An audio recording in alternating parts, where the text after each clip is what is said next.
ഞാനിങ്ങനെ നടന്ന് ചെല്ലുമ്പോൾ ദാന്ന് മുന്നിൽ നിൽക്കുന്ന സുമതി. എനിക്ക് ഈ ഇരുട്ടും പ്രേതങ്ങളൊക്കെ പേടിയാണ് ആക്ച്വലി. ഞാൻ അതിനെ വിശ്വസിക്കുന്ന ഒരാളാണ്. കാലൻ ആത്മാവെന്നൊക്കെ പറഞ്ഞാൽ പേടിയാവില്ല കേട്ടോ. എനിക്ക് ലൈറ്റ് ഓഫ് ആക്കിയിട്ട് ഉറങ്ങുന്നത് ഭയങ്കര പേടിയാണ്. അത്രയും പേരുള്ള ഒരാളാണ് കഷ്ടപ്പെട്ട് ഹൊറർ സ്റ്റോറി എഴുതുന്നത്. നാട്ടിൽ വളരെ പാട്ടായിട്ടുള്ള ഒരു ഹൊറർ സ്റ്റോറി. എനിക്ക് എന്റെ വീടിനടുത്തൊരു വളവ് വലിയ കാര്യത്തില് മുപ്പരിക്ക് ഒരു കഥയൊക്കെ തുടങ്ങി. സുമതിയില് എത്ര ഇന്റർവ്യൂ ഉണ്ടായി ചേട്ടാ. എനിക്ക് ഏറ്റവും ഇഷ്ടപ്പെട്ട ഇന്റർവ്യൂ അല്ലെ ആരും ഇങ്ങനത്തെ ഒരു ചോദ്യം ചോദിച്ചിട്ടില്ല, ഒന്നും പറഞ്ഞിട്ടില്ല. എനിക്ക് ഏറ്റവും ഇഷ്ടമുള്ള സിനിമകളിൽ മറ്റൊരു സിനിമയാണ് ആകാശ ദൂത്. അത് അതിൻ്റെ ഒരു ഗ്രാഫ് ഭയങ്കര രസമാണ്. ഒരു എവിടെ നിന്നാണ് ആ സിനിമ പോകുന്നത്. അപ്പം എനിക്ക് അതുപോലെ കണ്ടന്റ് മാളിയപ്പുറം അതിൻ്റെ ഒരു ട്രയലായിരുന്നു. മാളിയപ്പുറത്തിലെ ആദ്യത്തെ കുട്ടിയുടെ പോർഷൻസ് അതിൻ്റെ ട്രയലായിരുന്നു. അടുത്ത ഷോട്ടിൽ പുള്ളി തിരിച്ചു വരുന്നൊരു സീനുണ്ട്. തിയേറ്ററിൽ നിന്ന് കാണുമ്പോൾ സത്യം പറഞ്ഞാൽ നമ്മളെ ആഗ്രഹിച്ചു പോയി തിരിച്ചു വന്നു. കാഴ്ചയിലെ സീന് ലാലേട്ടൻ എനിക്കൊന്ന് ഏറ്റവും കൂടുതൽ ഡിഫറെൻറ്റ് ടൈപ്പ് ഓഫ് ക്യാരക്ടേഴ്സ് ചെയ്തൊരു വർഷമാണ്. അതെ, അതെല്ലാം ഹിറ്റും. ഇപ്പോഴും ചിത്രത്തിനകത്ത് ലാസ്റ്റ് എന്നെ കൊല്ലാതിരിക്കാൻ പറ്റുമോ എന്ന് ചോദിക്കുമ്പോൾ നമ്മൾ കണ്ടു നിറഞ്ഞു പോകും. അത് എത്ര വലിയ കോമഡി പടം അല്ലേ. അത്രയും കോമഡി പടത്തിന്റെ എൻഡിൽ കൊണ്ടുവന്നിട്ട് നമ്മളെ അങ്ങ് ഇല്ലാതാക്കി കളയും.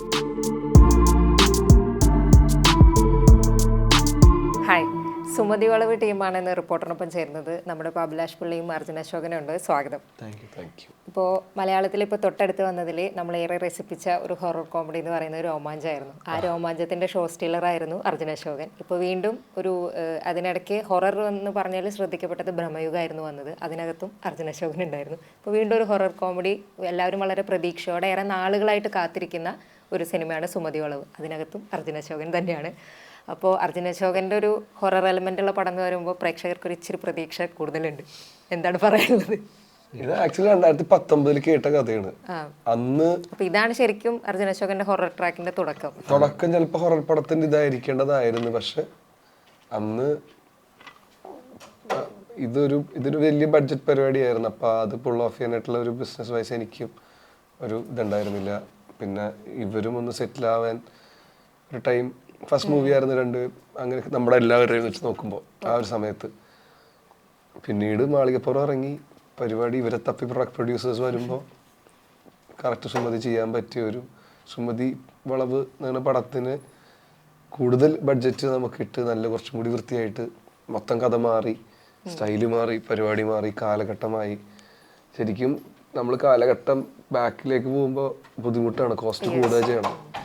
അപ്പോൾ അങ്ങനെയൊക്കെ ചെയ്യാനും ചിന്തിക്കാനും. അപ്പോൾ സത്യത്തിൽ ഇത് നടക്കേണ്ട സമയത്ത് ഇപ്പോൾ നടന്നതും എല്ലാത്തിനും ഒരു നിമിത്തവും എല്ലാം ഒത്തു വന്ന പോലെ ഒരു ഫീലായി.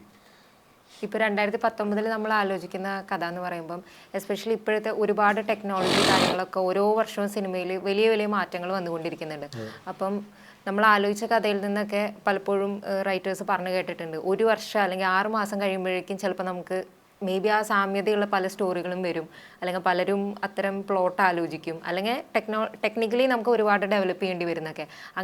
അങ്ങനെ ഒരുപാട് തവണ തിരക്കഥയിൽ മാറ്റങ്ങൾ വന്നിരുന്നോ സുമതി വളവിലെ?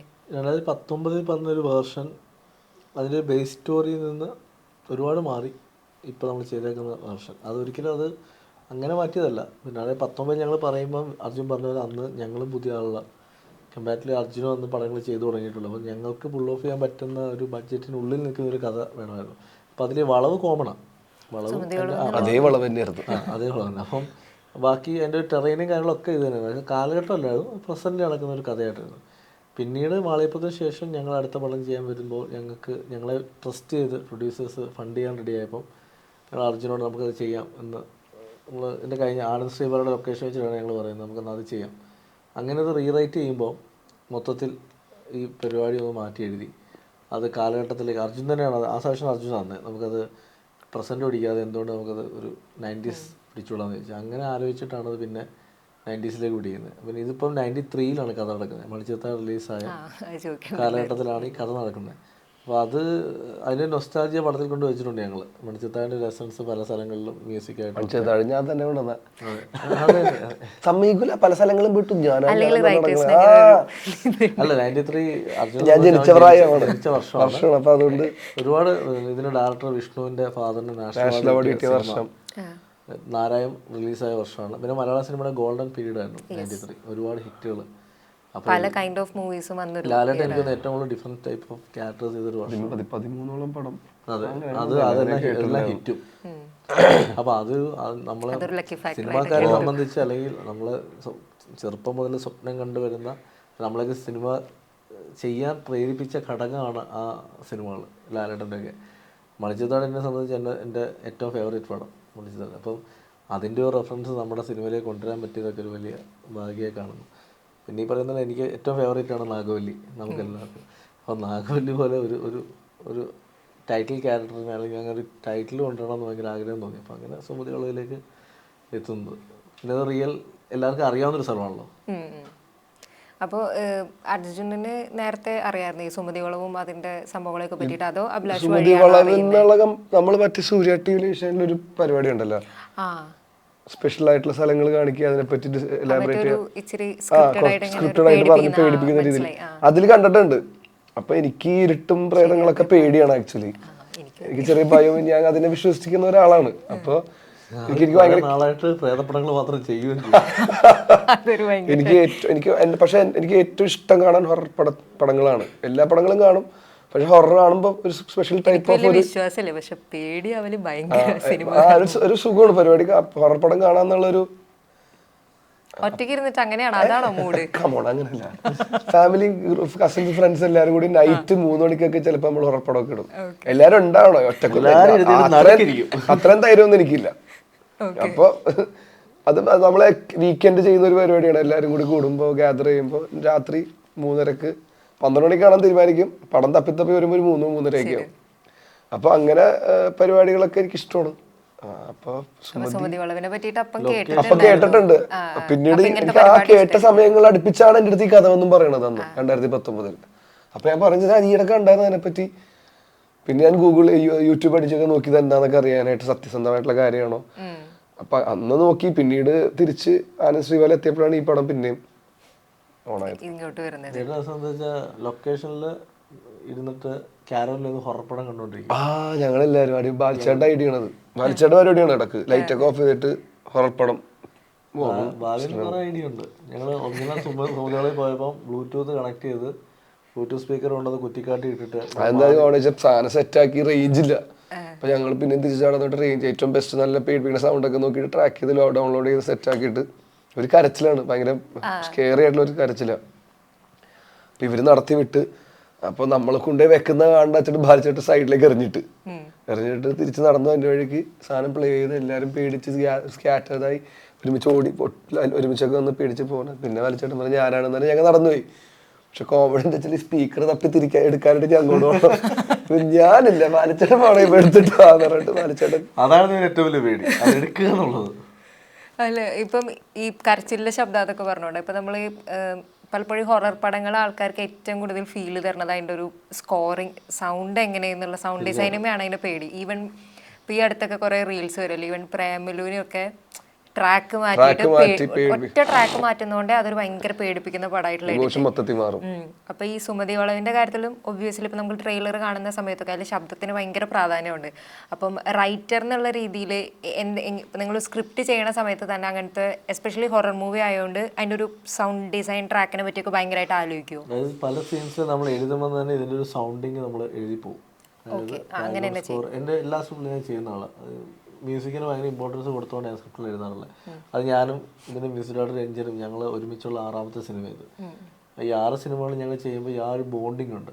പിന്നെ വിഷ്ണുവും കൂടെ വരുമ്പോൾ ഞങ്ങൾ 3 പേരും, മാളികപ്പുറവും ഞങ്ങൾ 3 പേരും ഒരുമിച്ചാണ്, ഇതും ഒരുമിച്ച്. അപ്പം നമ്മൾ എഴുതി വെക്കുന്ന ഒരു സാധനത്തെ വിഷ്ണു കറക്റ്റ് ആ മീറ്റർ തന്നെ ചെയ്തു തരും. ഇതിൻ്റെ ഒരു 10 ഇരട്ടി മുകളിലേക്ക് രഞ്ജൻ ചെയ്തു കൊണ്ടുതരും. ഇത് രഞ്ജനും ചെയ്തതിന് ശേഷം ഇത് എടുത്തു പറയേണ്ട ഒരു പേര്, ഇതിൻ്റെ സൗണ്ട് ഡിസൈൻ ചെയ്തേക്കുന്നതിൻ്റെ ഓഡിയോഗ്രാഫി ചെയ്തിരിക്കുന്നത് M.R. Rajakrishnan, national award win ചെയ്തിട്ടുള്ള കാന്താര, പുഷ്പ അടക്കമുള്ള വലിയ പടം ചെയ്തിരിക്കുന്നത് രാജേട്ടനാണ് ശരിക്കും പറഞ്ഞാൽ ഈ സിനിമേനെ വേറെ തലത്തിലേക്ക് കൊണ്ടുപോകുന്നത്. ഇതിൻ്റെ ഒരു ഇൻ്റർവൽ ബ്ലോക്കിലൊക്കെ നമ്മളെ നല്ല തിയേറ്ററിൽ നിന്ന് കാണുമ്പോഴത്തേക്ക് നമ്മളെ വളവിലെത്തി നിൽക്കുന്ന ഒരു അവസ്ഥയായിരിക്കും. അപ്പോൾ അത് സൗണ്ടിന് ഭയങ്കര ഇമ്പോർട്ടൻസ് കറക്റ്റാണ്. ഇപ്പോൾ നമ്മളൊരാളിങ്ങനെ വെറുതെ നോക്കിയിരിക്കുകയാണെങ്കിൽ അതിൻ്റെ ഫീൽ ഗുഡ് മ്യൂസിക് കൊടുക്കുകയാണെങ്കിൽ അതിനൊരു മാസ് മ്യൂസിക് എടുത്താൽ അത് സൗണ്ടിന് ഭയങ്കര ഇമ്പോർട്ടൻസ്. ഈ സിനിമയിൽ അതിന് എനിക്ക് തോന്നുന്നു ഞങ്ങൾ ഒരു പടി കൂടുതൽ ഞങ്ങൾ അതിനെ ഫോക്കസ് ചെയ്തിട്ടുണ്ട്. ആൾക്കാർ കാണുന്ന സമയത്ത് എന്തായാലും പിന്നെ ഓരോരുത്തർക്കും കൊടുത്തിരിക്കുന്ന ഇൻട്രോസിലുള്ള ഡിഫറൻസ്. അതായത് ഇപ്പോൾ അർജുനാണെങ്കിലും ബാലുവിനാണെങ്കിലും സിദ്ധാർത്ഥനാണെങ്കിലും കൊടുത്തേക്കുന്ന ഡിഫറൻസുകൾ ക്യാരക്ടറൈസേഷനെ ഇങ്ങനെ ചെയ്തുകൊണ്ടാണ്. ഇപ്പോൾ അർജുൻ്റെ ക്യാരക്ടർ ഭയങ്കര പേടിയുള്ള ഒരാളാണ്. അപ്പോൾ അർജുൻ്റെ ഒരു ഇൻട്രോയ്ക്ക് കൊടുത്തേക്കുന്ന മ്യൂസിക്കിൽ പോലും നമ്മളത് രസകരമായിട്ടൊരു ഡിസൈൻ കൊടുത്തിട്ടുണ്ട്. അതൊക്കെ തിയേറ്റർ എക്സ്പീരിയൻസ് ഉള്ളതാണ്.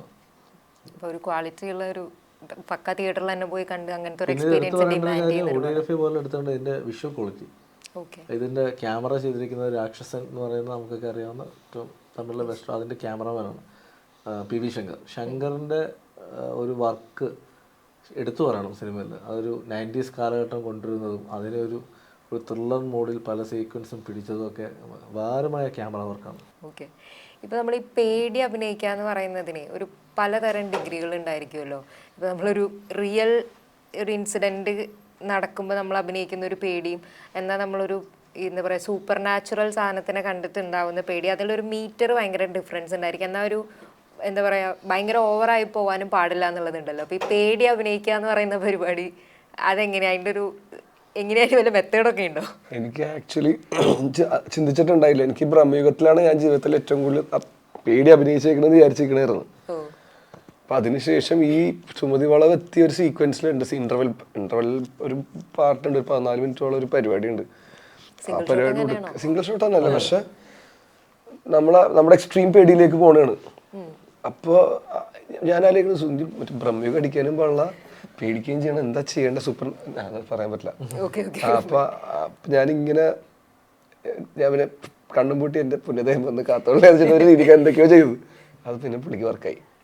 ഇപ്പം ഈ ഹൊറർ മൂവീസ് കാണുന്ന പറഞ്ഞല്ലോ, അപ്പം നിങ്ങൾക്ക് രണ്ടുപേർക്കും ഭയങ്കര ഇഷ്ടപ്പെട്ട ഹൊറർ മൂവീസ് ഉണ്ട്, അപ്പോൾ ആളുകൾ എന്തായാലും കണ്ടിരിക്കണമെന്ന് ആഗ്രഹമുള്ള, ജസ്റ്റ് വേറെ ഏത് ലാംഗ്വേജ് ആണെങ്കിലും അങ്ങനത്തെ ഹൊറർ മൂവീസ് 2-3 പറയാം. പിന്നെ ഡിമോട്ടി കോളനി എന്ന് പറഞ്ഞിട്ട് ഫസ്റ്റ് ഡിമോട്ടി കോളനി, അത് ഭയങ്കര ഇഷ്ടമുള്ള സിനിമയാണ്. മലയാളത്തിൽ തന്നെ എന്തോരം പടങ്ങളുണ്ട്, മണിച്ചിത്രത്താഴ്, പിന്നെ ആകാശഗംഗ, ഇതൊക്കെ നമ്മളൊരു കാലത്ത് നമ്മളൊക്കെ ഭയങ്കരമായിട്ട്. പിന്നെ ഇംഗ്ലീഷ് ഹോളിവുഡ് പടങ്ങൾ ഒരുപാട് പടങ്ങൾ. അത് ഹോളിവുഡ് പടങ്ങൾ പ്രത്യേകത വെച്ചാൽ അത് ഭയങ്കര ഒരു സൈലൻസ് വെച്ച് കളിക്കുന്ന സിനിമയാണ്. അവരുടെ വേ ഓഫ് പേടിപ്പിക്കുക എന്ന് പറഞ്ഞാൽ വേറെ സംഭവമാണ്. കുറച്ച് എനിക്ക് രാഹുലേട്ടൻ്റെ ട്രീറ്റ്മെന്റ് എനിക്ക് ഭയങ്കര ഇഷ്ടമാണ് ആ കാര്യത്തിൽ. എനിക്ക് ഏറ്റവും വൺ ഓഫ് ദ പൊളി ഡയറക്ടറിൽ ഒരാൾ എൻ്റെ മൈൻഡിൽ എപ്പോഴും രാഹുലേട്ടൻ പരിപാടി. കാരണം ഭയങ്കര ഈസി ആയിട്ടാണ് മുമ്പ് എല്ലാ പരിപാടിയും പിടിക്കണത്. പക്ഷെ ആ പുള്ളിയുടെ ക്യാരക്ടർ അല്ല നമ്മള് പടത്തിൽ മറ്റേ റിഫ്ലക്ട് ചെയ്യുന്ന പറയാലോ.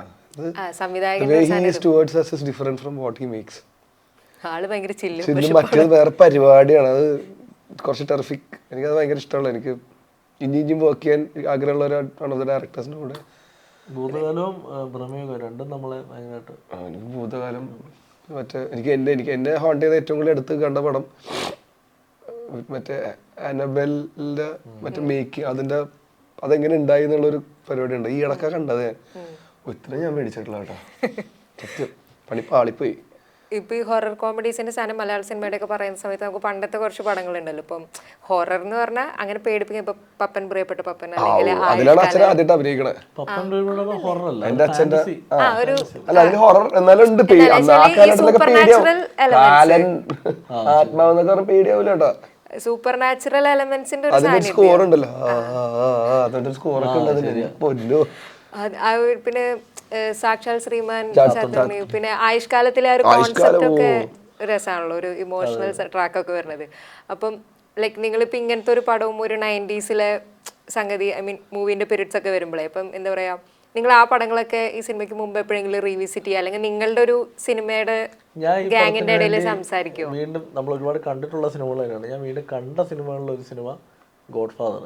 പക്ഷെ ഒരു പടം കൂടി ചേട്ടൻ എൻ്റെ അടുത്ത് എപ്പോഴും പറയാറുണ്ട്, അതിലൊരു സീക്വൻസ് എന്നെ കാണിച്ചു തന്നിട്ടുണ്ട്, നീ സാധനം മൈൻഡിൽ വെച്ചോ. ഇതൊക്കെ എൻ്റെ കാലത്ത് അല്ലെങ്കിൽ ഞാൻ എൻ്റെ ചെറുപ്പത്തിൽ ഞാൻ ഒരുപാട് കണ്ട് ഇഷ്ടപ്പെട്ട സിനിമകളാണ്. അതേപോലെ നമ്മൾ മണിച്ചിത്രത്താഴ്. ഇതിൻ്റെയൊക്കെ ഈ ഒരു വൈബിലൊരു സിനിമ ചെയ്യണം, ഇതിൻ്റെയൊക്കെ ഒരു വൈബിലൊരു സിനിമ ചെയ്യണമെന്ന് ആഗ്രഹമായിരുന്നു. അത് എല്ലാ പടത്തിലും ചെയ്യാൻ പറ്റത്തില്ല, നമുക്ക് ആ ഒരു സ്വാതന്ത്ര്യം എല്ലാ കഥകൾക്കും കിട്ടില്ല. പക്ഷേ ഈ കഥയ്ക്ക് അത് കറക്റ്റായിരുന്നു, കാരണം കാലഘട്ടം 90s പോയപ്പോൾ. അതുകൊണ്ട് തന്നെ ഈ സിനിമ ഇതിൽ ആദ്യത്തെ പാട്ട് ഇറങ്ങിയപ്പോൾ ഒരുപാട് പേര് അതിൻ്റെ കമൻറ്റ് ഇട്ടു, ഇതുമായി 90കളിലെ പാട്ട് വരുന്നുണ്ട്. 90കളിലാണ് ഇതിപ്പോൾ ഷൂട്ട് നടക്കുമ്പോഴും ഞാൻ വിഷ്ണു ചേട്ടൻ്റെ അടുത്ത് പക്ഷെ അത് മേക്കിംഗ് സ്റ്റൈല് ടോട്ടലി ഒരു പഴയ പോലെ എനിക്കിങ്ങനെ ഫീൽ ചെയ്ത് തുടങ്ങി. അപ്പം ഞാൻ ചേട്ടാ ഇതാ പരിപാടി, എടാ ഞാൻ ഈ പടം കാണുന്നത് എൻ്റെ വിഷൻ അങ്ങനെയാണ്, നമ്മൾ 90കളിലും ഏർലി 2000s പടങ്ങൾ കണ്ട ഫീലിൽ തന്നെ നമുക്ക് ഈ പടം കാണിക്കണം. കാരണം അന്ന് നടക്കുന്ന കഥയാണ്.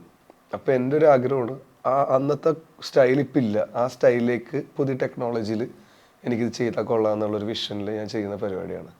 അപ്പം അന്ന് തൊട്ട് ഞാൻ ഈ പടത്തിൻ്റെ എൻ്റെ പെർസ്പെക്റ്റീവ് മാറി. കാരണം ഇങ്ങനത്തെ കഥ ഉണ്ടെങ്കിൽ അങ്ങനെ ചെയ്യാൻ പറ്റുള്ളൂ. അപ്പം എനിക്ക് ഇതിനോടുള്ള പെർസ്പെക്റ്റീവ് മൊത്തം അപ്പം മാറി. എനിക്ക് ഭയങ്കരമായിട്ട് ഇഷ്ടപ്പെട്ട വിഷയമായിട്ട് ആ വിഷൻ എങ്ങനെയാണ് അത് കണ്ടുകൊണ്ടിരുന്നത് എന്നുള്ളത്. പിന്നെ എനിക്ക് ഈസിയായി എൻ്റെ സ്റ്റൈൽ ഓഫ് ആക്ടിങ്. ഞാൻ ചിലപ്പോൾ ആ ഒരു പരിപാടിയിലേക്ക് എൻ്റെ അടുത്ത് ഇങ്ങനെ ഓരോ ക്യാരക്ടേഴ്സ് പറഞ്ഞിരുന്നു, ഈ കുറച്ചും കൂടി മീറ്റർ കയറ്റി പിടി. കാരണം അന്ന് കുറച്ചും കൂടി എക്സെൻട്രിക് ആയിട്ടുള്ള പരിപാടി ഇവൻ വരുമ്പോ എനിക്ക് തോന്നുന്നു ആനന്ദ് ശ്രീബാലയും എനിക്ക് തോന്നുന്നു തലവരെയും അല്ലേ കഴിഞ്ഞിട്ടാണ്. ഈ 2 പടത്തിൽ അങ്ങനെ ഭയങ്കര ഓവറായിട്ട് സംസാരിക്കുന്ന ക്യാരക്ടേഴ്സ് അല്ല, കുറച്ചല്ലേ സട്ടിലായിട്ട് ചെയ്തിരിക്കുന്നത്. റൊമാൻസ് കുറച്ചും കൂടെ ആണ്. ഇതിൽ വന്നപ്പോൾ ആദ്യത്തെ ദിവസം എനിക്ക് തോന്നുന്നു അർജുൻ ഒന്ന് സട്ടിലാവാൻ നോക്കി.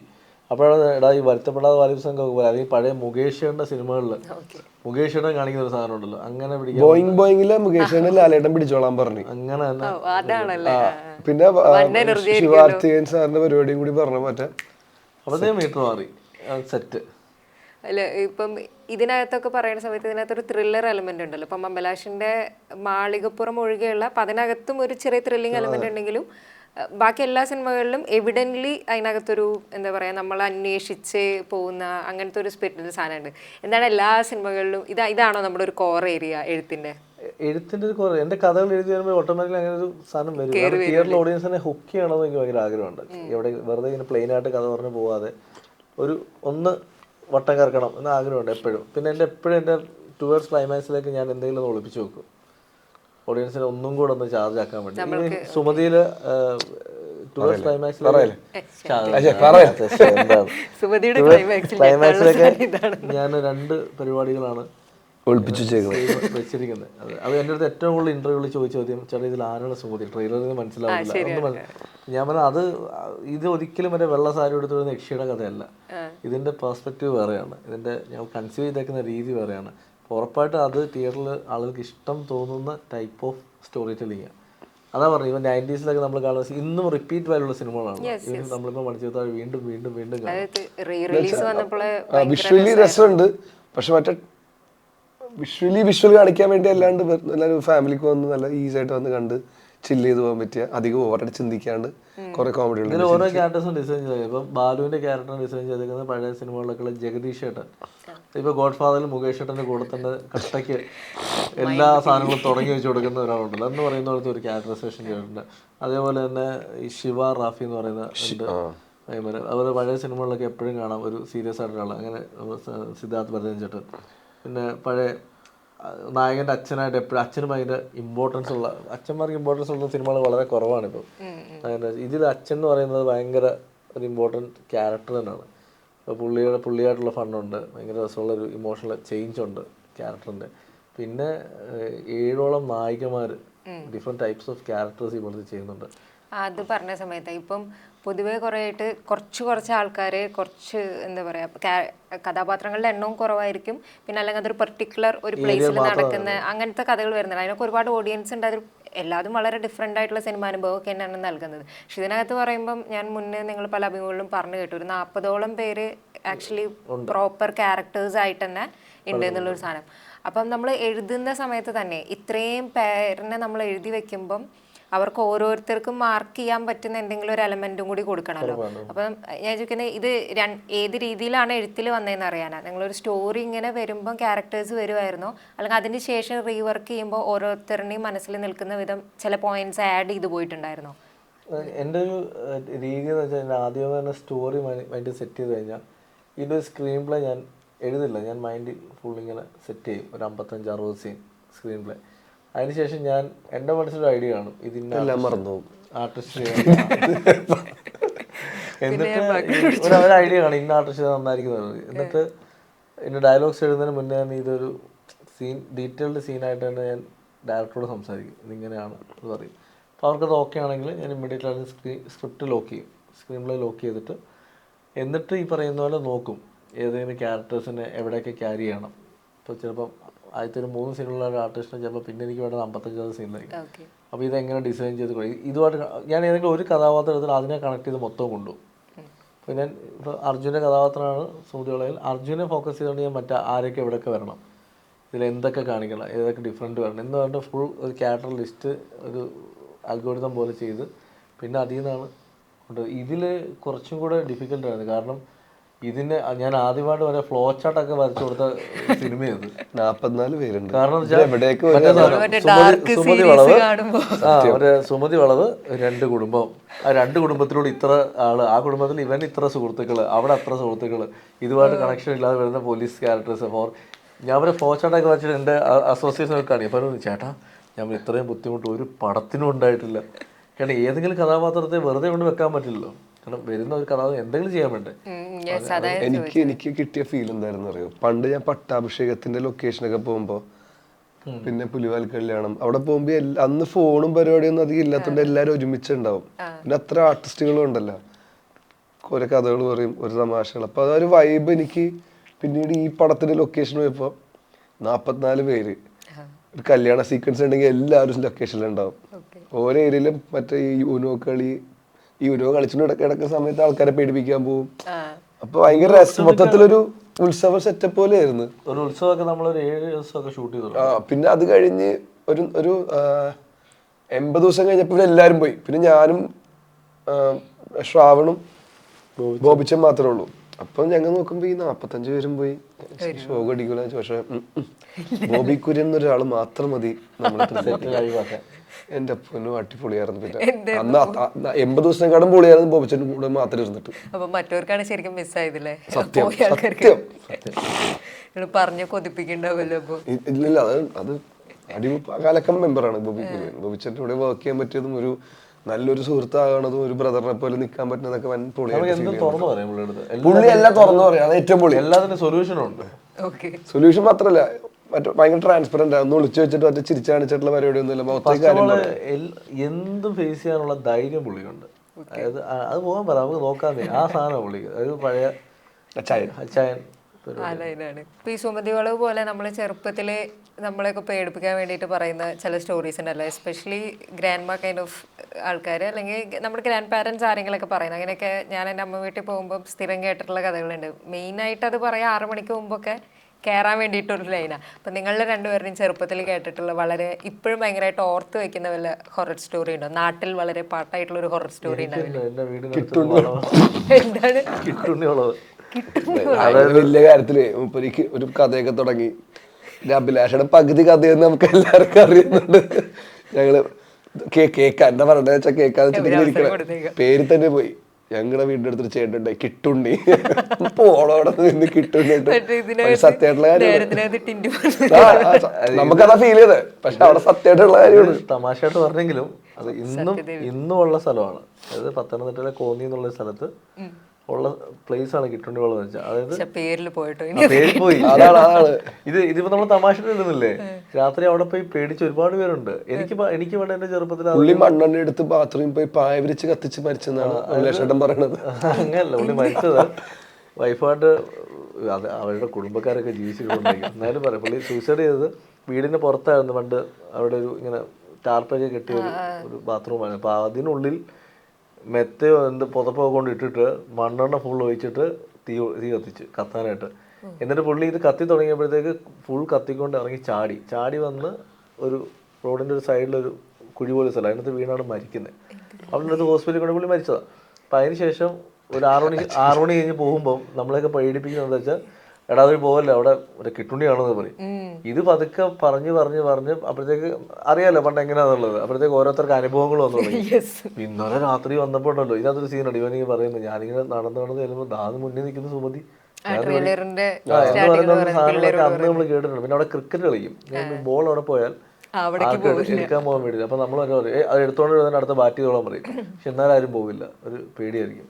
ഇന്നും ആ വീട് ഇപ്പൊ ലാസ്റ്റ് മാളിയപ്പുറം ഷൂട്ട് ചെയ്യാൻ ഞാൻ പോകുമ്പോൾ, ഞാൻ അടുത്ത് ഷൂട്ട് ചെയ്തു, അപ്പോൾ പോകുമ്പോഴും ഇപ്പോഴും കാടൊക്കെ കയറി ആ വീട് അനാഥ പ്രേതാലയം പോലെ കിടക്കുന്ന ഞാൻ കണ്ടിട്ടുണ്ട്. അപ്പൊ അതൊരു എൻ്റെ ചൈൽഡ്ഹുഡിൽ എൻ്റെ ഏറ്റവും വലിയൊരു പേടിച്ചൊരു സാധനമാണ് കിട്ടുണ്ണിയുള്ളത്. ഞാൻ താമസിച്ചത് അമ്മയുടെ വീട് ചളിക്കോട്ടത്താണ്. അപ്പൊ പണ്ട് അവിടെയൊക്കെ പറ്റി കുറച്ച് കാടും പരിപാടി. ഇപ്പോഴത്തെ വൈറ്റിലൊന്നും ഉണ്ടായില്ല. അന്ന് ഭയങ്കര അമ്മയുടെ ചെറുപ്പകാലമൊക്കെയാണ്. അപ്പൊ പണ്ട് അമ്മൂമ്മ അമ്മേനെ പറഞ്ഞ് പീഡിപ്പിച്ച കഥ എന്നൊക്കെ പറഞ്ഞ് 2 അമ്പലങ്ങൾ അപ്പുറം ഇപ്പുറമായിട്ടുണ്ട്, തെക്കും വടക്കായിട്ട് എന്തോ 2 അമ്പലങ്ങളുണ്ട്. അപ്പൊ ഇപ്പൊ രാത്രിയൊക്കെ ആകുമ്പോ പോക്ക് വരവ് കാണാറുണ്ട്, വരത്തുപോക്ക് കാണാറുണ്ട്. അപ്പൊ അത് എന്നെ ഭയങ്കര ക്യൂരിയസ് ആക്കി എന്താണിത് എന്നൊക്കെ. അല്ലാണ്ട് അല്ല അത് പിന്നെ ഞാൻ പിന്നെ അങ്ങനെ പോയി കാണാനുള്ള ഒരു അവസരം ഞാൻ ജീവിതത്തിൽ ഉണ്ടാക്കിയിട്ടില്ല. അല്ല അത് ഞാനും കേട്ടു. വെച്ചാൽ ഈ പറയുന്ന പോലെ എൻ്റെ വീടെന്ന് പറയുന്നത് അമ്പലങ്ങളുണ്ട്, 2-3 അമ്പലങ്ങൾ കാവൊക്കെയാണ്. അപ്പോൾ ഇങ്ങനെ പറയും രാത്രിയിൽ 11 മണിക്ക് ശേഷം ഇങ്ങനെ കാണാൻ പറ്റും, പലരും കണ്ടിട്ടുണ്ടെന്ന് പറയും വരുത്തുന്നത്. നമ്മളെ പറഞ്ഞ് പേടിപ്പിക്കും. എന്നിട്ട് അതിനോട് പറയും അത് അത് അത് നമ്മൾ കാണുന്നത് എന്താ ഡിസ്റ്റർബൻസ് വല്ലതാണ്, നമുക്ക് മെൻ്റലാവും എന്നൊക്കെ പറഞ്ഞ് ദൈവം ഇനി എന്തിനാണ് റിസ്ക് എടുക്കുന്നത് എന്നത്. എനിക്ക് ചെറുപ്പം ഞാൻ ലൈറ്റ് ഇട്ട് കിടന്ന് ഉറങ്ങുന്ന ഒരാളാണ്. ഞാൻ ഇന്നും ഞാൻ ലൈറ്റ് ഓൺ ആക്കിയിട്ട് കിടന്ന് ഉറങ്ങത്തുള്ളൂ. കാരണം ഇപ്പം അതിൻ്റെ മെയിൻ കാരണം എന്താ വെച്ചാൽ ഞാൻ ഈ എഴുതാൻ ഇരുന്ന് ലൈറ്റ് ഓൺ ആയിരിക്കും, എഴുതിയിരുന്ന് ഉറങ്ങിപ്പോവും. അപ്പം അതാണ് ഇപ്പം എനിക്ക് ലൈറ്റ് ഓഫ് ആക്കിയിട്ട് ഉറങ്ങുന്നത് ഭയങ്കര പേടിയാണ്. കാര്യത്തിൽ അത്രയും പേരുള്ള ഒരാളാണ് കഷ്ടപ്പെട്ട് ഹൊറർ സ്റ്റോറി ഞങ്ങൾക്ക് മുന്നേ അറിവുണ്ട്. ഞങ്ങൾ ആനശ്രീബാലൊക്കെ ചെയ്യുന്ന സമയത്ത് ഞങ്ങൾ ഹൊറർ കഥകൾ പറഞ്ഞു നടക്കും. ആനശ്രീബാല സമയത്ത് രസമുള്ള കുറേ ഇൻസിഡൻസ് ഉണ്ടായിട്ടുണ്ട്. അങ്ങനെ പ്രേതാനുഭവം എന്നുള്ളതല്ല, ചില വൈബുകളൊക്കെ കിട്ടി ഇങ്ങനെ രസമായിട്ട് ഇങ്ങനെ ഷൂട്ട് ചെയ്തിട്ടുണ്ട്. അപ്പം ഞാൻ ഇവനെ വിളിക്കും. കുറെ കണക്ഷൻസ് ആ സമയത്ത് നമുക്ക് ഇങ്ങനെ കിട്ടായിരുന്നു. അപ്പോൾ ഫസ്റ്റ് ഓഫ് ഓൾ ഞാൻ ആ കഥ ചെയ്യുമ്പോൾ അത് റിയൽ, എനിക്കറിയാം, റിപ്പോർട്ടർക്ക് അറിയാമല്ലോ, റിയൽ ഇൻസിഡൻ്റ് ആയിരുന്നു. അപ്പോൾ എനിക്കത് എഴുതി തുടങ്ങിയ സമയം മുതൽ ഈ പറയുന്ന കൂടെ ആരോ ഉണ്ട് എന്നൊരു ഫീൽ ഉണ്ടായിരുന്നു. ആനശ്രീബാല എഴുതി. അത് മാത്രമല്ല, എനിക്ക് എന്നെ ട്രിഗർ ചെയ്തത് മറ്റേന്ന് വെച്ചാൽ ഇവര് നോക്കാൻ പോണ ലൊക്കേഷൻസ് എല്ലാം ഇതുമായിട്ട് കണക്റ്റഡ് ആയി. വെച്ചാൽ ഇവര് ഈ ലൊക്കേഷൻ മാനേജറും അല്ലാണ്ട് മറ്റേ ഐഡി ആരെങ്കിലും ഒക്കെ പോണത് അറിയില്ല ഈ ഇന്ന സ്ഥലമാണ്, പക്ഷെ ചെന്ന് വിട്ട് ഇത് ഓക്കെന്ന് പറഞ്ഞു വരുമ്പോ അവിടെ എന്തെങ്കിലുമൊക്കെ. അതായത് ഇതിലാദ്യമനുസരിച്ച് ഞങ്ങളൊരു കൊച്ചി വാർഫ് ഷൂട്ട് ചെയ്യാൻ പോകുന്ന സീൻ വെച്ചാൽ ഈ ആനശ്രീബാല പെൺകുട്ടി മരിച്ചിട്ട് ആ ബോഡി കിട്ടുന്ന സീൻ ഷൂട്ട് ചെയ്യണം. ഞങ്ങളെല്ലാം വിത്ത് പെർമിഷൻ എല്ലാ പേപ്പേഴ്സും എല്ലാം റെഡിയായിട്ട് ഞങ്ങളവിടെ ചെല്ലുമ്പോൾ ഞങ്ങൾ കാണുന്നത് അതിൻ്റെ മുന്നത്തെ ദിവസം ഒരു കപ്പൽ വന്നിട്ട് അവിടെ വന്നേക്കാണ്. അപ്പോൾ ഈ കപ്പൽ പോകണമെങ്കിൽ ഇനി 2 ദിവസം കഴിയും. ഈ കപ്പലവിടെ കിടന്ന് ഞങ്ങൾക്ക് ഷൂട്ട് ചെയ്യാൻ പറ്റില്ല. അപ്പോൾ ഞങ്ങൾ പെട്ടു, ആ ദിവസം ഷൂട്ട് ചെയ്യാൻ പറ്റില്ല. അങ്ങനെ ഞങ്ങൾ എന്നാൽ ഷൂട്ട് ഇന്ന് ബ്രേക്ക് ചെയ്യാം എന്ന് ആലോചിച്ച് നിൽക്കുമ്പോഴാണ് അതിനോട് ചേർന്നതിന് വേറൊരു വാർഫുണ്ട്. അപ്പോൾ ആ വാർഫിൽ പോയി അന്വേഷിച്ചപ്പം ഇത് രണ്ട് പെർമിഷനാണ്. പക്ഷേ അവിടുത്തെ ഓഫീസർ ഇത് അറിഞ്ഞിട്ട് ശരിയെങ്കിൽ നിങ്ങളിവിടെ ഷൂട്ട് ചെയ്തോളൂ, ഞാൻ പെർമിഷൻ തരാമെന്നോട് തന്ന് ഞങ്ങൾ ഷൂട്ട് ചെയ്യാൻ കയറി. ഇപ്പോൾ ഇങ്ങോട്ടൊരു ബോഡി കിട്ടുന്ന ഷൂട്ട് ചെയ്തുകൊണ്ടിരിക്കുമ്പോൾ വേറൊരു ഓഫീസർ വന്നിട്ട് ഇങ്ങനെ എന്താ പരിപാടി എന്ന് ചോദിച്ചു. ഇങ്ങനെ സിനിമയാണ്, അപ്പം അത് ഇന്ന ഒരു കേസാണ്, റിയൽ ഇൻസിഡൻറ്റ്. പുള്ളി പറഞ്ഞു നിങ്ങളിപ്പോൾ ഷൂട്ട് ചെയ്യുന്ന സ്ഥലത്താണല്ലോ പെൺകുട്ടിയുടെ ബോഡി ഞങ്ങൾ കണ്ടെത്തി, ഇവിടെയാണല്ലോ കിടത്തിയെന്ന്. അത് ഞങ്ങൾ വളരെ ഷോക്കായിപ്പോയി. അതിനുശേഷം ഇതേപോലെ ഇതൊരു സെമിത്തേരി വേണം, നമ്മുടെ ടീം നോക്കാൻ പോയി കുറച്ച് കഴിഞ്ഞിട്ട് പലയിടത്തും പോകുന്ന എങ്ങും കിട്ടുന്നില്ല. ലാസ്റ്റ് അടുത്തുനിന്ന് വിളിച്ചു, ചേട്ടാ ഇവിടെ ഒരു സെമിത്തേരി കിട്ടി, പക്ഷേ ചെറിയ പ്രശ്നമുണ്ട്, ഒരു ഫോട്ടോ അയക്കാന്ന് പറഞ്ഞു. എന്നിട്ട് വെച്ചുമ്പോൾ ഈ പെൺകുട്ടീനെ അടക്കിയേക്കുന്ന പള്ളിയാണത്. ഞങ്ങൾക്ക് അറിയില്ലായിരുന്നു. അങ്ങനെ കുറേ പിന്നെ ഏരിയയിലേക്ക് പോയിട്ടില്ലായിരുന്നു. പിന്നെ ഇതിൽ ഏറ്റവും എന്ന് വെച്ചാൽ ആ സിനിമ കഴിഞ്ഞിട്ട് അതിൻ്റെ പേരൻസ് കാണാൻ വന്നിരുന്നു. അന്ന് ഈ പെൺകുട്ടിയുടെ അച്ഛൻ വന്ന് കെട്ടിപ്പിടിച്ചിട്ട് ഭയങ്കര ഇമോഷണലായിട്ട് പറഞ്ഞു, ഞങ്ങളുടെ മോളെ ഒരിക്കൽ കൂടെ കാണിച്ചു തന്നല്ലോ എന്ന് പറഞ്ഞു. പിന്നെ എനിക്ക് ഓർമ്മയുണ്ടോ വന്നത്, ആനന്ദിനെ പോലെ ഒരാൾ ഞങ്ങളുടെ ജീവിതത്തിൽ വന്നില്ലല്ലോ, ഞങ്ങളുടെ മോൾക്ക് നീതി വാങ്ങിച്ചു കൊടുക്കാൻ എന്ന് പറയുന്നൊരു ഇമോഷണൽ. അത് എനിക്കും ഇവരൊക്കെ ആ സമയത്ത് അത് ഭയങ്കരമായിട്ട് നമ്മളൊരു സിനിമ ചെയ്തിട്ട് ഇടുന്ന ഏറ്റവും വലിയ അംഗീകാരമായിരുന്നു അത്. ഇപ്പം അർജുൻ അശോകൻ എന്നുള്ള ഒരു ആക്ടറിനെ പറ്റിയിട്ട് ഇപ്പോൾ നിങ്ങൾ 2 പടങ്ങളിൽ ഇപ്പോൾ റൈറ്ററായിട്ട് നിന്നല്ലോ, അപ്പോൾ നമ്മൾ മനസ്സിൽ കാണുന്ന കുറേ കാര്യങ്ങളുണ്ടാവും. അതിലേക്ക് ഒരു ആക്ടർ വരുന്ന സമയത്ത് ഒരു കൊടുക്കുന്ന കുറേ ഇൻപുട്ടുകൾ ഉണ്ടാവും, അല്ലെങ്കിൽ നമ്മൾ മനസ്സിൽ കണ്ടതിനെ അതേപോലെ തന്നെ സ്ക്രീനിൽ എത്തിക്കാൻ കഴിയാന്നൊക്കെ ഉള്ളതിൽ. അപ്പോൾ Arjun Ashokan as an actor അദ്ദേഹത്തെ ഇരുത്തി ഒന്ന് കുറച്ച് പുകഴ്ത്തി സംസാരിക്കുന്നു. എത്ര ഇന്റർവ്യൂ ഉണ്ടായിരുന്നു ചേട്ടാ, എനിക്ക് ഏറ്റവും ഇഷ്ടപ്പെട്ട ഇന്റർവ്യൂ ആണ്. അല്ലേ ചോദ്യം ചോദിച്ചിട്ടില്ല, ഒന്നും പറഞ്ഞിട്ടില്ല. അർജുന്റെ ഏറ്റവും വലിയ പോസിറ്റീവ് സൈഡ് ഞാൻ പറയാം, നെഗറ്റീവ് പോസിറ്റീവ് ഞാൻ പറയാം. പോസിറ്റീവ് എന്ന് പറയുന്നത് ഞങ്ങൾ ചോദിച്ചില്ലല്ലോ, അല്ല, പോസിറ്റീവ് എന്ന് പറയുന്നത് നമ്മളൊരു സീൻ പറഞ്ഞാൽ നമ്മൾ എന്താണോ പറയുന്നത് അതിൻ്റെ എസൻസ് മനസ്സിലാക്കി അവനത് ചെയ്യാൻ ശ്രമിക്കും. ഡൗട്ട് ചോദിക്കും, ചേട്ടാ അത് അങ്ങനെയാണെന്ന് ചോദിക്കും. എന്നിട്ട് ഇങ്ങനെ കറങ്ങി അവിടെ വന്ന് ചോദിക്കും, അപ്പം ചേട്ടാ ഇങ്ങനെ വന്നേന്നിട്ട് വിളിച്ചോണ്ട് പോയിട്ട് നമുക്കിത് ഇങ്ങനെയാണ് എങ്ങനെ ഉണ്ടാക്കിയെന്ന് ചോദിക്കും. അപ്പോൾ നല്ല സജഷൻ ആയിരിക്കും, അവരുടെ ചെയ്തോളാൻ പറയും. ഇനി അതല്ല ഇങ്ങനെ ഞാൻ പറയും, വേണോ വേണ്ട വിട്ടു എന്ന് പറഞ്ഞിട്ട് പോയിരിക്കും. നെഗറ്റീവ് എന്ന് പറയാനായിട്ട് അങ്ങനെ ഇന്നേ വരെ എനിക്ക് ലൈഫിൽ അവൻ്റെ ഭാഗത്തു നിന്ന് അവൻ കാരണം ഒരു സീനിലൊരു പ്രശ്നമോ അല്ലെങ്കിൽ ഷൂട്ടിന് പ്രശ്നമോ ഒന്നും സംഭവിച്ചിട്ടില്ല. അതുകൊണ്ട് നെഗറ്റീവ് ഇല്ലാന്ന് പറഞ്ഞതാണ്. പിന്നെ അർജുന ഏറ്റവും വെച്ചാൽ ഓരോ സിനിമ കഴിയുന്തോറും അവൻ നമ്മളെ ഞെട്ടിച്ചോണ്ടിരിക്കുകയാണ്. ഇത് കഴിയുമ്പോൾ ഇവൻ ഇപ്പൊ ചെയ്തോണ്ടിരിക്കുന്ന സിനിമ ചത്താപ്പച്ച എന്നുള്ള സിനിമ എനിക്ക് സത്യം ഭയങ്കര അത്ഭുതമാണ്. ആ സിനിമയുടെ ഒരു ഐഡിയ എനിക്കറിയാം. ഞാൻ നോക്കുമ്പോൾ അത് ഒരു വേറെ സാധനമാണ്. അപ്പോൾ ഓരോ സിനിമ കഴിയുന്തോറും അവൻ്റെ ഗ്രാഫ് ഇങ്ങനെ മാറുകയാണ്. അപ്പോൾ ഞാനിങ്ങനെ വീണ്ടും ഡേറ്റൊക്കെ കിട്ടാൻ വേണ്ടി ഇങ്ങനെ ഇപ്പോഴേ പറഞ്ഞിട്ടേക്കാം. ഇയാൾ 15 അഡ്വാൻസ് മേടിച്ചിട്ടുണ്ട്, എന്നിട്ടാണ് എന്റെ ഡേറ്റ് കേട്ടത്. എൻ്റെ ഇപ്പൊ വേറെ കാര്യം പറയാം, ഞാൻ ഏത് കഥകൾ ആലോചിച്ചാലും എനിക്ക് വരുന്ന മുഖങ്ങളിലൊന്ന് അവനാണ്. അത് ഞാൻ അവനോട് സൈജു ഏട്ടനും ഞാൻ ഇവരോട് തന്നെ എനിക്ക് 5-6 കഥ പറഞ്ഞിട്ടുണ്ട്. എൻ്റെ എല്ലാ കഥകളും ഞാൻ പറഞ്ഞിട്ടുണ്ട്. അതിലൊരു 4-5 കഥ ചേട്ടാ ഇത് 2 ഡേറ്റ് ആയിരുന്നു. ഒന്ന് അഭിനയിക്കാനും പിന്നെ രാത്രി കഥ കേൾക്കാനും. 30 ദിവസം 30 കഥ പറഞ്ഞിട്ടുണ്ട് എൻ്റെ അടുത്ത്. ഞാൻ പിന്നെ കഥ പറഞ്ഞത് കരയിച്ചിട്ടുണ്ട് ഒരു ദിവസം. അത് പക്ഷെ കലക്കം കഥ കേട്ടോ. കരയിച്ചു എന്താ വെച്ചാൽ കുറെ ചേട്ടാ എനിക്ക് സഹിക്കാൻ വയ്യത്. അങ്ങനത്തെ പരിപാടി ചെയ്യാൻ ആഗ്രഹിക്കുന്ന ഒരു ഓട്ടിസ്റ്റിക് ആയിട്ടുള്ള ഒരു കൊച്ചിന്റെ ഒരു പരിപാടി, അത് കേട്ട് കഴിയുമ്പോ തന്നെ കയ്യിൽ പോയി. അത് എന്തെങ്കിലും അടിപൊളി കഥയാണ്. അത് നല്ല രസമുള്ള. ഞാൻ പറഞ്ഞത് എനിക്ക് പഴയ സിനിമകൾ ഭയങ്കര ഇൻസ്പയർ ചെയ്യുന്നുണ്ട്. എനിക്ക് ഏറ്റവും ഇഷ്ടമുള്ള സിനിമകളിൽ മറ്റേ സിനിമയാണ് ആകാശ് ദൂത്. അത് അതിൻ്റെ ഒരു ഗ്രാഫ് ഭയങ്കര രസമാണ്. ഒരു എവിടെ നിന്നാണ് ആ സിനിമ പോകുന്നുള്ളത്. അപ്പം എനിക്ക് അതുപോലെ കണ്ടന്റ് മാളിയപ്പുറം അതിൻ്റെ ഒരു ട്രയലായിരുന്നു. മാളിയപ്പുറത്തിലെ ആദ്യത്തെ കുട്ടിയുടെ പോർഷൻസ് അതിൻ്റെ ട്രയലായിരുന്നു. അപ്പം അതിനൊരു ഫാൻസ് ഇവിടെ ഉണ്ട്, അല്ല അതിനൊരു ഓഡിയൻസ് ഇവിടെ ഉണ്ട്. നമ്മൾ കരയാൻ വേണ്ടിട്ട് തന്നെ ആക്ച്വലി തിയേറ്ററിൽ പോകുമല്ലോ. കാരണം കരയിപ്പിക്കാന്ന് ഈ ഹൈ കിട്ടുമ്പോഴും നമ്മുടെ കണ്ണു കയറാറുണ്ട്. അതെ സത്യം. ആക്ച്വലി എനിക്ക് എല്ലാ എക്സ്ട്രീം എമോഷൻ ഇപ്പം ഞങ്ങൾക്ക് ഭയങ്കര ദേഷ്യം വന്നു കഴിഞ്ഞാൽ കണ്ണ് നിറഞ്ഞിട്ടാണ് സംസാരിക്കുക. അങ്ങനെയാണ്, പക്ക ദേഷ്യം മാത്രമേ ഉള്ളൂ, സങ്കടേ ഇല്ല. പക്ഷെ ഇപ്പൊ സന്തോഷം വന്നാലും ചില സീൻസില് ചില ഒരു ഹീറോയിന്റെ റൈസ് എന്നൊക്കെ പറഞ്ഞു ചിലപ്പോ ബായിജാനത് ആ കുട്ടീനെ കൊണ്ടുപോയി മുംബൈയിൽ ഒരു സ്ഥലത്ത് കൊടുത്തിട്ട് ഇവൻ പോവും. സൽമാൻ ഖാന്റെ ക്യാരക്ടർ പോയി കഴിഞ്ഞിട്ട് നമ്മൾ ആഗ്രഹിക്കും ഇയാൾ തിരിച്ചു വന്നിരിക്കലെന്ന്. കാരണം ആ കുട്ടീനെ അടുത്ത ഷോട്ടില് പുള്ളി തിരിച്ചു വരുന്നൊരു സീനുണ്ട്. തിയേറ്ററിൽ ഇത് കാണുമ്പോൾ സത്യം നമ്മളെ ആഗ്രഹിച്ചു പോയി തിരിച്ചു വരും. കാഴ്ചയിലെ സീന് കാഴ്ചയിലെ സീൻ എപ്പോഴും കാണുമ്പോൾ വിചാരിക്കും അവർക്ക് ബ്ലെസ്സിനെ ഇന്റർവ്യൂ ചെയ്ത് അല്ലെങ്കിൽ അത് വേറൊരു ഇന്റർവ്യൂവിൽ അങ്ങോട്ട് പറഞ്ഞിട്ടാ നമ്മളെപ്പോഴും കാണുമ്പോൾ വിചാരിക്കില്ല അയാൾ അത് ചുരുട്ടി എറിഞ്ഞില്ലായിരുന്നെങ്കിൽ, അല്ലെങ്കിൽ അത് എങ്ങനെയെങ്കിലും അയാൾ അതൊന്ന് എടുത്തു വെച്ചിരുന്നെങ്കിൽ, അല്ലെങ്കിൽ കുട്ടീനെ കൊണ്ടുപോയാൽ മതിയായിരുന്നു. അങ്ങനെ നമ്മൾ ഭയങ്കരമായിട്ട് അതുപോലെ തന്നെ ഒരുപാട് സ്പർശിച്ചാണ്. ഹോമില് ഇന്ദ്രൻ ചേട്ടൻ ആ ഗേറ്റിനോട് പോയി നിൽക്കുന്ന ഒരു സീനുണ്ട്. അപ്പൊ മഞ്ജു ചേച്ചി പുറയൊന്ന് വിളിക്കും, കിടക്കുന്നില്ല, അങ്ങനെന്തോ ചോദിക്കുമ്പോഴത്തേക്ക് പുള്ളി ഇങ്ങനെ ഞാൻ വന്നോളാം. പട്ടിക്ക് ഫുഡ് കൊടുക്കാൻ ഭയങ്കര സീനാണ്. നമ്മൾ ഭയങ്കര സീനാണ്. എല്ലാ ഒരുപാട് പഴയ പടമൊക്കെ എടുക്കുകയാണെങ്കിൽ ഒരുപാടുണ്ടല്ലോ. നമുക്ക് എന്തോരം ലാലേട്ടനൊക്കെ എന്തോരം പടങ്ങളാണ് അങ്ങനെ പറയാനുള്ളത്. ഇപ്പോഴും ചിത്രത്തിനകത്ത് ലാസ്റ്റ് എന്നെ കൊല്ലാതിരിക്കാൻ പറ്റുമോ എന്ന് ചോദിക്കുമ്പോൾ നമ്മളെ കണ്ണ് നിറഞ്ഞു പോകും. അത് എത്ര വലിയ കോമഡി പടം അല്ലേ. അത്രയും കോമഡി പടത്തിന്റെ എൻഡിൽ കൊണ്ടുവന്നിട്ട് നമ്മളെ അങ്ങ് ഇല്ലാതാക്കി കളയും കരയിച്ച്. ഒരു വല്ലാത്തൊരു മാജിക്. അത് സിനിമയുടെ മാജിക്കാണ്, സ്ക്രിപ്റ്റിന്റെ മാജിക്കാണ്. ഇന്ന് എനിക്ക് തോന്നുന്നു ആ ടൈപ്പ് സിനിമകൾ ഇപ്പോൾ വളരെ കുറവാണ്. അപ്പോൾ എൻ്റെ ഒരു അറ്റംപ്റ്റ് എന്ന് പറയുന്നത് എനിക്ക് അങ്ങനത്തെ സിനിമകളും കൂടെ ചെയ്യണമെന്നൊരു അറ്റംപ്റ്റിലാണ് ഞാൻ ട്രൈ ചെയ്തുകൊണ്ടിരിക്കുന്നത്. എനിക്കറിയില്ല എത്രത്തോളം സക്സസ് ആവുമെന്നുള്ളത്. കാരണം അത് ഒരു വിഭാഗം ആളുകൾക്ക് അത് ചിലപ്പം വർക്ക് ആവണമെന്നില്ല. എങ്കിലും പിന്നെ എന്തായാലും ഓരോ സിനിമയ്ക്കും അതിൻ്റെതായിട്ടുള്ള ഓഡിയൻസ് ഉണ്ടാവുന്നതാണല്ലോ പറയാം. എല്ലാ മൂവീസിനും ആരെങ്കിലും ഒരു ഗ്രൂപ്പ് ഇത്. അതുകൊണ്ട് ഇതെല്ലാം കൂടെ ചേർന്നൊരു മിക്സാണ് സുമതിയുള്ളത്. എന്നാലും ഇപ്പം പറയാൻ പറ്റില്ല കേട്ടോ. കാരണം ഇതും എല്ലാവർക്കും ഇഷ്ടപ്പെടണമെന്നൊന്നും ഇല്ല. അത് പക്ഷെ നമ്മൾ മാക്സിമം നമ്മുടെ രീതിക്ക് എത്തിപ്പെടുത്തുക. ഇത് ഇങ്ങനത്തെ പടം ഇറങ്ങുന്നുണ്ട് കണ്ടു നോക്കിയിട്ട് സ്വന്തമായിട്ടൊരു വിലയിരുത്തൽ നടത്തിയാൽ മതി എന്നുള്ളൊരു ആഗ്രഹത്തിലാണ്. അത്രേ ഉള്ളൂ, സ്വന്തമായിട്ട് വിലയിരുത്തുക. മറ്റുള്ളവർ പറയുന്നത് കേട്ട് കേട്ടോ പറഞ്ഞോളൂ, ഒരു പ്രശ്നമില്ല. അത് അവരുടെ പരിപാടി, നമുക്ക് ഒരിക്കലും ചെയ്യാൻ പാടില്ല എന്ന് പറയാനും പാടില്ല. പക്ഷെ നമ്മൾ ഈ വന്ന ഇന്റർവ്യൂ ഒക്കെ തന്നെ എല്ലാവരും പടത്തിനെ പറ്റി ഡീറ്റെയിൽ എത്തിക്കാനും അതൊന്ന് തിയേറ്ററിൽ പോയി കണ്ടിട്ട് ഞങ്ങൾ പറയണത് തള്ളാണെങ്കിൽ ഞങ്ങൾ തെളിവിച്ചോണ്ടില്ല. ഇപ്പം ഒരു ജസ്റ്റ് ഇത്രയും പറഞ്ഞ സ്ഥിതിക്ക് ഒരു കാര്യം കൂടെ, എന്താണ് ആസ് എ റൈറ്റർ അഭിലാഷിൽ വളരെ ഇഷ്ടപ്പെട്ട? അഭിലാഷായിട്ട് ഇഷ്ടപ്പെട്ട എനിക്ക് പരിപാടി എന്ന് വെച്ചാൽ, ഇപ്പൊ ഞാൻ നേരത്തെ പറഞ്ഞില്ലേ ഈ പരിപാടിയിൽ കാലഘട്ടമാക്കാം, പിന്നെ മടിച്ചിട്ടാഴ്, പിന്നെ ഒരു കാര്യം കൂടി ഞാൻ പറഞ്ഞിട്ടുണ്ട്.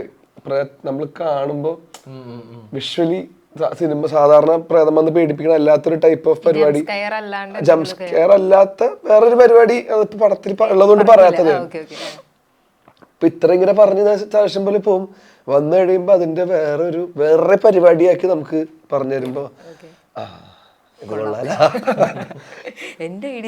പിന്നെ വേറെ എന്താ വെച്ചാല് നമുക്ക് നമ്മുടെ അടുത്ത് കഥ പറയൂല, അതാണ് നെഗറ്റീവ്. അതല്ല ചെയ്യാൻ കഥ പറയില്ല, ബാക്കി വേറെ 30 കഥ പറയും. അല്ലെ കഥ ഇത് പറയുന്നത് ഞാൻ എന്താ അറിയോ, ഇത് എന്തായി, ഇതിന്റെ പരിപാടി എന്താന്ന് അറിയാൻ വേണ്ടി ഞാൻ മാസങ്ങളോളം വെയിറ്റ് ചെയ്ത്. ചേട്ടാ ലിയോ ഭയങ്കര രസമുള്ള സംഭവമുണ്ട്. അതായത് തലേന്ന് അസോസിയേറ്റ് ഉണ്ട്, ഈ സ്ക്രിപ്റ്റ് ചേട്ടാ സ്ക്രിപ്റ്റ് ഇങ്ങനെ ഒരു നോട്ടം നോക്കും, വേണ്ട എന്ന് പറയും. അപ്പൊ എന്താ വെച്ചാൽ പിറ്റേ ദിവസം രാവിലെ ഞാൻ കൊണ്ടുപോയി മാറ്റി വേറെ സാധനം തരും കൊടുക്കുമെന്നറിയാം. അപ്പറഞ്ഞ പാവം ആനന്ദ് ശ്രീബാലയിൽ ഒരു 3 പാരഗ്രാഫ് വായിച്ച് പഠിച്ചു വെച്ചിട്ട് മറ്റേ റിപ്പോർട്ടർ പോലെ പറയണേ ഏറ്റവും ബുദ്ധിമുട്ടുള്ള കാര്യം അത്. അതും മറ്റേ വിത്തൗട്ട് സ്പെല്ലിംഗ് മിസ്റ്റേക്ക് ഈസി ആയിട്ട് വരെയും പറഞ്ഞു, നമ്മളെ കൊണ്ട് ഈസി ആയിട്ട് പറ്റുന്ന രീതി പറയണം. ഇത് അവിടെ ചെന്നിട്ട് ഈ ചങ്ങായ ഫുൾ വെട്ടിയിട്ട് ടേക്കിന് മുമ്പ് 3 പാരഗ്രാഫ് വേറെ മറ്റേ കടിച്ചാ പൊട്ടാത്ത വാക്കൊക്കെ ഇട്ട് അവൾ അവിടെ കിടന്ന് വേർത്ത്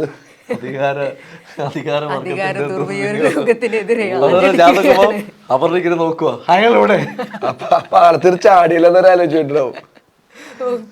ഞാൻ പറഞ്ഞിട്ടുണ്ട്, നിങ്ങൾ റിപ്പോർട്ടേഴ്സ്, താങ്കൾ ആങ്കറാണ്, പക്ഷെ റിപ്പോർട്ടേഴ്സ് അത് ലൈവ് എന്ന് പറയുന്നത് പലപ്പോഴും ഈ ചില യൂട്യൂബ് ചാനലൊക്കെ ഈ ലൈവ് സമയത്ത് പറ്റുന്ന ചില നാക്കുപിഴകൾ എടുത്തിട്ട് ട്രോളായിട്ട് വിടും. പക്ഷെ ഇത് മനസ്സിലായി, ഈ ട്രോൾ ഉണ്ടാക്കിയവന് അവിടെ പോയി നിന്നൊന്ന് പറഞ്ഞു നോക്കണം, അപ്പോഴേ കൃത്യമായിട്ട് കിട്ടത്തുള്ളൂ. പക്ഷെ ആ വീഡിയോ കണ്ട് ഞാൻ ചിരിച്ചിട്ടുണ്ട്. നമ്മളൊക്കെ അല്ല, അത് അവിടെയുള്ള ആങ്കേഴ്സും റിപ്പോർട്ടേഴ്സും എല്ലാരും കണ്ടിട്ട് ചിരിക്കും. അത്രയും ട്രോൾസ് വരുമ്പോ മിസ്റ്റേക്ക് ആണ്. ചില ലൈവിലൊക്കെ നിങ്ങൾ പുറകെ കൂടെ ഓരോരുത്തരുണ്ട്, ഒരു കൊമ്പൊക്കെ വെച്ചിട്ട് പോകും പുറകെ കൂടെ വന്ന്. അവസരങ്ങളുണ്ട്.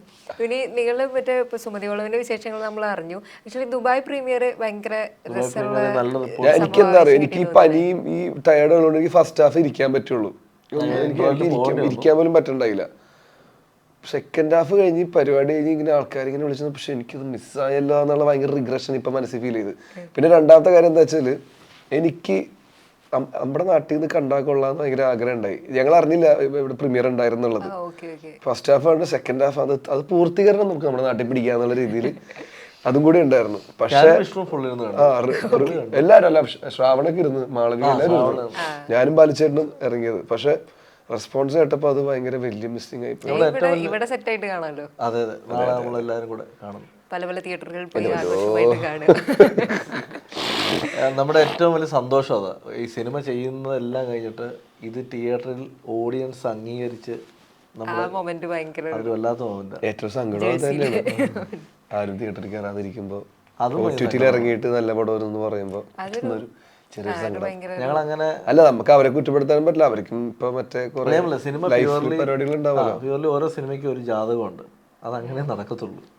ചില സിനിമകൾ OTT വന്നു കഴിയുമ്പോഴത്തേക്ക് വലിയ നമുക്ക് തിയേറ്ററിൽ മിസ്സായി പോയല്ലോ എന്നൊക്കെ പറയും.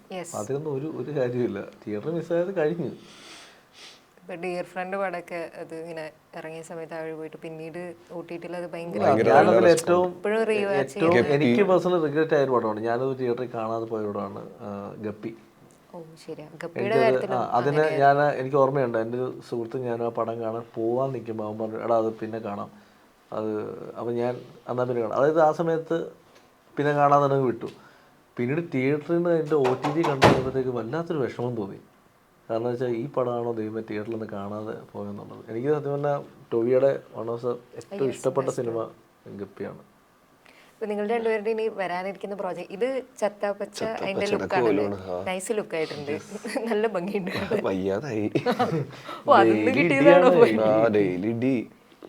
ഇപ്പൊ ഒരു 6 ദിവസം കഴിഞ്ഞിട്ടുള്ളൂ, ഇനി ഒരു ഇടി കഴിഞ്ഞിട്ടുള്ളൂ, ഇനി 3 ഇടിയും കൂടി ഉണ്ട്. അതിന് രസമുള്ള എല്ലാവരും എല്ലാ ആർട്ടിസ്റ്റും ഒരു ഉച്ചയ്ക്ക് ശേഷം ഹോസ്പിറ്റലാ. രാവിലെ ഒരാൾ പോവും, ഉച്ചയ്ക്ക് ഒരാൾ പോവും, വൈകിട്ട് ഇപ്പൊ കമ്പനിയായി. ഒരു 2 ബെഡ് എപ്പോഴും മാറ്റിവെച്ചിട്ടുണ്ട് ഞങ്ങൾക്ക്. അവിടെ എനിക്ക് തോന്നുന്നു പുത്തൻകുരിശ് ഹോസ്പിറ്റലൊക്കെ സന്തോഷമായി, ഡെയിലി വരുന്നുണ്ടല്ലോ കാശ് ബുക്കിംഗ്. പിന്നെ വേറെ തലവര വരുന്നുണ്ട്, അതിലും ഭയങ്കര ഒരു അതില് ഞാൻ കുറച്ചധികം പണിയെടുത്തിട്ട് ക്യാരക്ടർ വൈസ് ഒരു ബിഹേവിയർ ഒക്കെ പിടിച്ച് ചെയ്യാൻ നോക്കിയിട്ടുണ്ട്.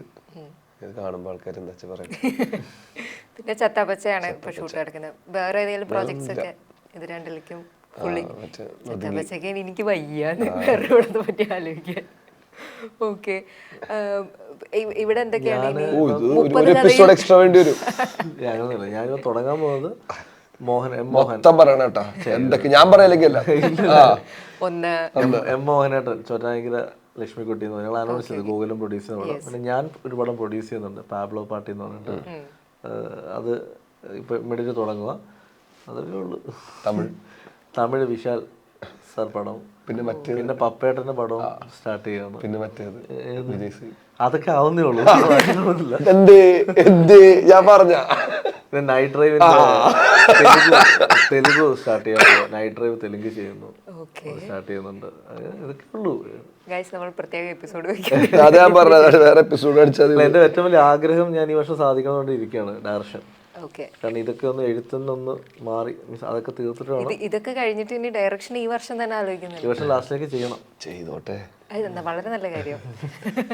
അല്ല ഞാനത് ഓൾറെഡി എഴുതി ലോക്ക് ചെയ്ത് വെച്ചേക്കുന്ന സ്ക്രിപ്റ്റ്. ഇതെല്ലാം എല്ലാ സ്ക്രിപ്റ്റ് എഴുതി ലോക്ക് ചെയ്ത് കൊടുത്തു കഴിഞ്ഞ് പുതിയ പരിപാടി തുടങ്ങണം. എഴുതാൻ പറ്റും. ഇത് ഓൾറെഡി മൈൻഡിലുള്ള സാധനം എഴുതി പേപ്പറിലേക്ക് മാത്രം. ഞാനിങ്ങനെ അങ്ങനെ കറങ്ങി നടക്കുന്ന ഒരാളല്ല. അങ്ങനെ വേറെ എഴുത്ത് മാത്രം. അതായത് ഡെയിലി ഒരു പേജെങ്കിലും എഴുതാതെ കിടക്കില്ല. അതൊരു ശീലമാണ്. ഒരു ബുക്കിൻ്റെ ഒരു പേജെങ്കിലും വായിക്കും. അതുപോലെ ഒരു സിനിമയുടെ ഒരു 10 മിനിറ്റെങ്കിലും കണ്ടിട്ടേ കിടക്കത്തുള്ളൂ. ഇത് റുട്ടീനാണ് പണ്ട് തൊട്ടേ. അതുകൊണ്ട് ഇപ്പം 2013 സിനിമയിലേക്ക് വരുന്നത്. 2022 എൻ്റെ ആദ്യത്തെ സിനിമ ഇറങ്ങുന്നത്. അപ്പോൾ ഈ ഒരു 10 കൊല്ലത്തിനിടെ ഞാൻ എഴുത്ത് മാത്രമായിരുന്നു. അപ്പോൾ അന്ന് എഴുതി വെച്ച ഒരുപാട് കഥകൾ ഇന്ന് റീവർക്ക് ചെയ്ത് വീണ്ടും ഇന്നത്തെ കാലഘട്ടത്തിൻ്റെ ആക്കി ചെയ്യാൻ പറ്റും. സോ ഓക്കെ, ഞാൻ ഇതിനൊക്കെ മുമ്പ് 2 കാര്യം ഇപ്പം അർജുന അശോകൻ്റെ ഒരു 2 വീഡിയോ എടുത്ത് ഭയങ്കര രസമായിട്ട് വന്നിട്ടുണ്ടായിരുന്നു. ഒന്ന് എനിക്ക് ഒന്ന് ബ്രൊമാൻസിൻ്റെ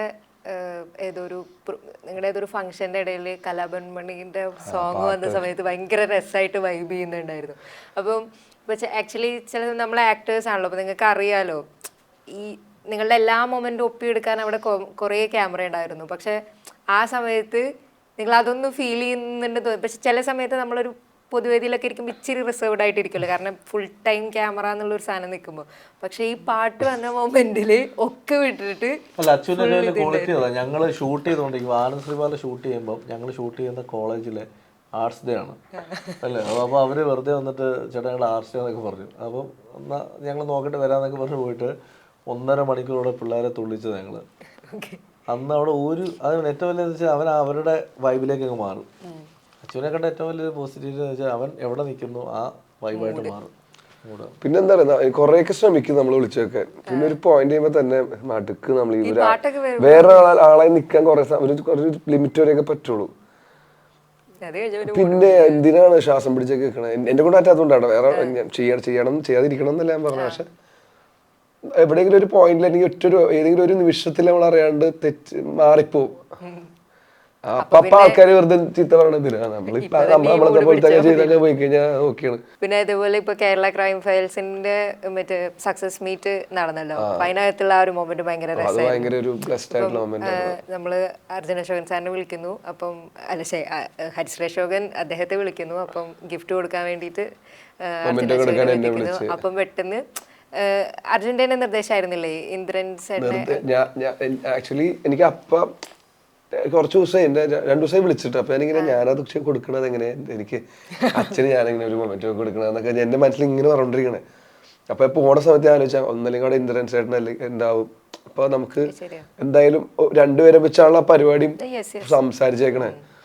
അപ്പൊ ഞാൻ കയറിയപ്പോ എനിക്ക് പേഴ്സണലി ഇന്ദ്രൻ ചേട്ടനായിട്ട് ഒരു താങ്ക്സ് പറയാനുള്ള ഒരു മൊമെന്റ് ഉണ്ട്. ഞാൻ പറഞ്ഞത് അവിടെ ആ സ്റ്റേജിൽ. അത് അപ്പൊ എല്ലാം കൂടി അങ്ങനെ ഞാൻ അപ്പന്റെ സൈഡിൽ തന്നെ നിന്നപ്പോൾ എന്നുള്ള മൂഡ് തന്നെ പിടിച്ച്.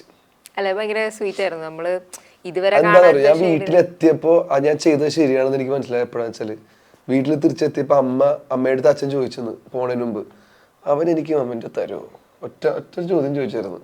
എനിക്ക് തോന്നണല്ലോ അവൻ തരുമെന്ന് അച്ഛൻ പറഞ്ഞിട്ട് ഇറങ്ങിയത്. അപ്പൊ ഞാൻ വീട്ടിലെത്തിയപ്പോ അമ്മ കറക്റ്റ് എൻ്റെ അടുത്ത് അച്ഛൻ ഇവിടുന്ന് പറഞ്ഞിട്ടോ നീ കറക്റ്റ് എനിക്ക് തന്നെ ചെയ്തല്ല എന്നുള്ളൊരു പരിപാടി. ഭയങ്കര ഒരു സ്വീറ്റ് മൊമെന്റ് ആയിരുന്നു. കാരണം നമ്മൾ അവർ 2 പേരെയും പല പല വേഷത്തിൽ മുന്നേ സിനിമകളിൽ കണ്ടു. അവർ ഇതുവരെ കാണാത്തൊരു ഷെയ്ഡില് എന്താ പറയാ പിന്നെയും കണ്ടിട്ടുണ്ട്. പക്ഷെ വേഷം എന്ന് പറഞ്ഞ ഒരു ഭയങ്കരമായ വേഷമായി പോയി. നമ്മളിങ്ങനെ ആഫ്റ്റർ ഓൾ നമുക്കൊരു മറ്റേ ട്രെയിലറൊക്കെ കാണുന്ന സമയത്ത് ചെറിയ എക്സ്പെക്ടേഷൻ ഉണ്ടാവും സ്വാഭാവികമായിട്ട് ഇങ്ങനെയൊക്കെ ഷെയ്ഡായിരിക്കുന്നു. പക്ഷെ കേരള ക്രൈം ഫയൽസ് കാണുന്ന സമയത്ത് ആ ഷെയ്ഡ് ഒന്നും ഇല്ലായിരുന്നു. അതിൻ്റെ ഒരു വളരെ കുറച്ച് സ്ക്രീൻ സ്പേസേ ഉള്ളൂ. പക്ഷെ അത് പറഞ്ഞു കുറച്ചേ ഉള്ളൂ. പക്ഷെ അത് അങ്ങനെ തോന്നില്ലായിരുന്നു. സീരീസ് മൊത്തം കണ്ടു കഴിഞ്ഞിട്ട് ആള് ഭയങ്കരമായിട്ട് പോണത്. അപ്പൊ അത് അപ്പൊ ജസ്റ്റ് ആ മൊമെന്റിനെ പറ്റിയും കൂടെ ചോദിക്കണം. അടിപൊളിയായിരുന്നു. എനിക്ക് ഭയങ്കര ഹാപ്പി ആയിരുന്നു. സുഖമായിട്ട് കിടന്നുറങ്ങിയ ഒരു ദിവസമാണത്. അപ്പോൾ സുമതി വളവ് ഒരു ഗംഭീര പടമായിട്ട് ഈ പറഞ്ഞ പോലെ നല്ലൊരു visual and sound quality treat ആയിട്ട് ആളുകളുടെ മുമ്പിൽ എത്തട്ടെ, നന്നായിട്ട് ചിരിക്കാനും പറ്റട്ടെ, പേടിക്കാനും പറ്റട്ടെ. അപ്പോൾ നിങ്ങൾ രണ്ടുപേരുടെയും ഒന്നിച്ചുള്ളതും അല്ലാത്തൊക്കെ ആയിട്ടുള്ള കുറേ നല്ല സിനിമകളും കൂടി ഇപ്പം ഇനി കാത്തിരിക്കുന്ന 30 കഥയിൽ കുറച്ചെണ്ണൊക്കെ ഇടയ്ക്കിടയ്ക്ക് ഒരു 100 ചെയ്യാനുള്ള സ്റ്റോറികളുണ്ടല്ലോ. അപ്പോൾ ഒരുപാട് സന്തോഷം ഇത്രയും നേരം സംസാരിച്ചത്. Thank you.